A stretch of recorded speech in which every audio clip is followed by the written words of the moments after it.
the way I would look at your question would be from the perspective of policy making, and since I'm working in a corporation area, from urban governance point of view. So we are talking about making Maharashtra 1 trillion economy, and certainly, as Anbalgan sir said, if India aspires to become a 5 trillion economy, Maharashtra has to play a very significant role. And that way, the vision which we have kept in front of us, certainly we have started moving in a right direction.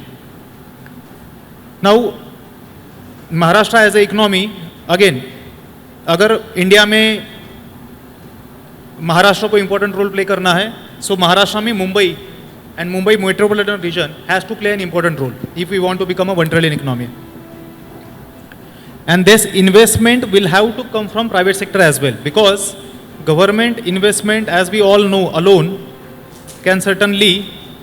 cannot be a driving force for achieving this milestone. And for attracting private investment, that to domestic and international investment, we need to provide conducive environment, and that's why ease of doing business. So from the perspective of urban governance, अगर Mumbai metropolitan reason का हमने example लिया, so the one particular aspect, take any city around Mumbai. If you move around the city, what you observe is highly dense population pockets. The growth rates which we observe in cities of Mumbai metropolitan region are unprecedented. Just to give an example, I used to be in Navi Mumbai earlier. Presently, I am in Thane. Navi Mumbai decadal population growth rate is around 60%, while the national average is around 10%. Even for Thane, decadal growth rate is around 40%. So practically 15 साल के भीतर population double हो जाती है. And that is the influx which these cities are having.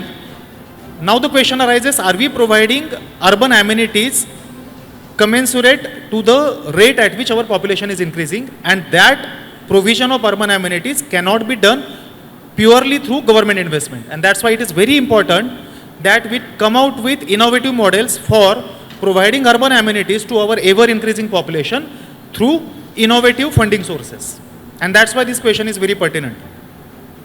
I'll put forth an example, a very interesting example in the context of Thane, which we presently are implementing. With the vision of Honorable Chief Minister, cluster model is being implemented in Thane city. Cluster model is for rehabilitating unauthorized, or for that matter even authorized areas of the city in a more plan way, better plan way.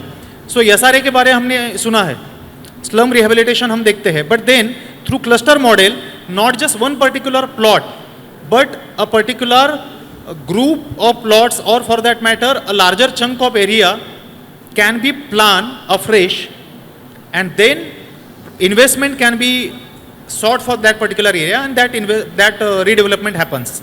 So this is in the nutshell the kind of cluster model which is being implemented in Thane. The framework has been provided by UDCPR.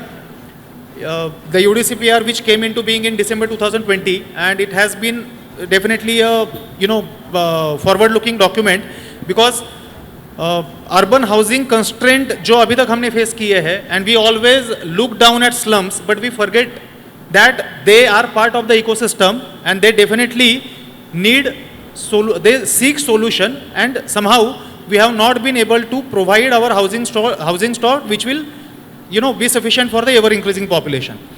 Cluster के ज़रिए अभी जो शुरुआत हुई है ठाणे में, वहाँ पे there are two agencies which have put in their money to begin with, SIDCO and Mahapreet. But after all, they are government organizations.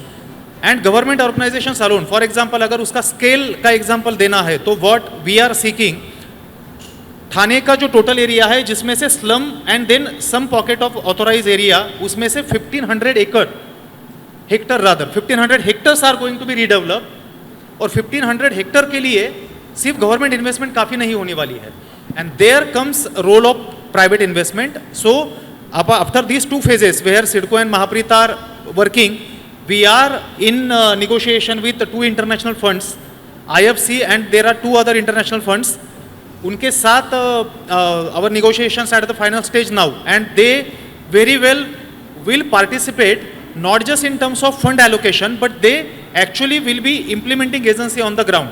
So यहाँ पे बहुत important role play किया है गवर्नमेंट ऑफ महाराष्ट्र ने through urban development department.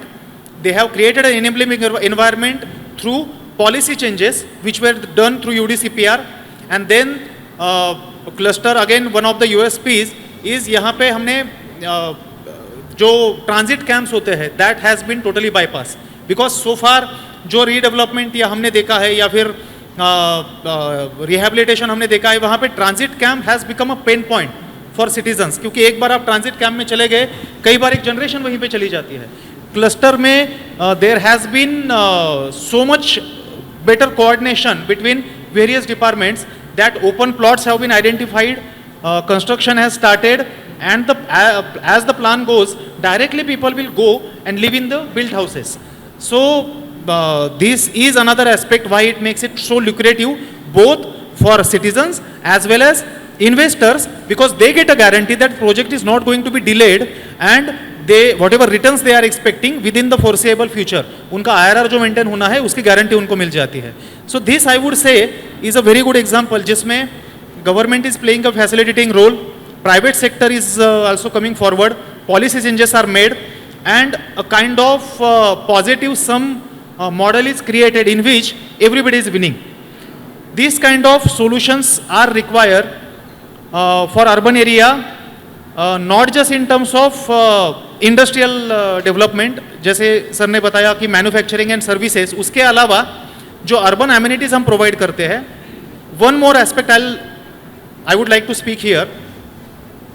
When we speak of making Maharashtra economy a $1 trillion economy, apart from the sectors which are directly going to contribute, the other sectors we need to look at are related to human capital development, and those are related to health and education. So these are the sectors which will have impact not in immediate term but medium term and long term, and we need heavy investment. यहाँ पे mostly investment आती है government की तरफ से, but then we need to look at models wherein we can draw investment if from private sector, and if not from private, bodies like International Finance Corporation or World Bank, they can also get investment in sectors of health and education, and even that needs to be certainly tapped.